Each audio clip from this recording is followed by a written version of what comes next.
तुम्ही जेव्हा हे सांगत होते तेव्हा तुमच्या बोलण्यातून त्या लहरी जाणवत होत्या. म्हणजे असं ऐकत असताना असं कुठेतरी आपल्याही मनामध्ये असा भाव निर्माण होतो, की असा भाव आपल्यातही यावा. आपल्यालाही असं प्रेम भगवंतावर करता यावं. पण काही लोकांच्या आयुष्यामध्ये असं असतं, की त्यांना अध्यात्माची किंवा परमार्थाची काहीही पार्श्वभूमी नसते. मग तशा लोकांनी अध्यात्माकडे कसं यावं आणि ह्या सुंदर अशा नाजूक भावाकडे कसं ओढावं? बरोबर आहे. परमार्थ येण्याकरता कधी कधी काही वारसाही नाही. पहिली गोष्ट, परमार्थाकडे येण्याकरता अनेक जन्माचं पुण्य लागतं.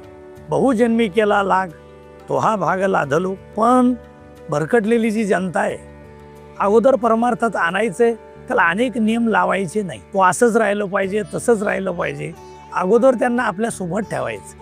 तर तुकोबाराय म्हणालेत, सगळ्यांना सगळं येणार नाही. नये जरी तुझं मधुर उत्तर, धिदलास स्वर नाही देवी, नाही तयाविन भुकेला विठ्ठल, येईल तैसा बोल रामकृष्ण. जसं येत असेल तसं बोल. एकदा येता येता आल्यानंतर, हे विज्ञानयुग आहे, आत्ताची पिढी खूप हुशार आहे. इकडं आल्यानंतर कोणाकडून काय परिवर्तन होईल हे सांगता येत नाही, आणि देव करून घेतो. एकदा श्रद्धा येता येता जर बसली, कोण जाणे कोणा घडे उपासना, कोणा या वचना प्रतिपावे हे सांगता येत नाही. पण आपण त्याचं मन जे त्याला इकडं आणण्याकरता, त्याचा घरचा मेंबर मी तुझाच आहे आणण्याकरता त्याचा भाव इकडे येता येता त्याला आणायचं आहे. त्याला नियम लावायचे नाही.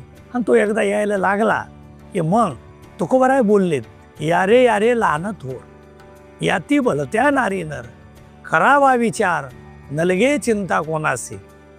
जगद्गुरु तुकोबाराय आलंच पाहिजे असं जगद्गुरु तुकोबारायचं मत आहे.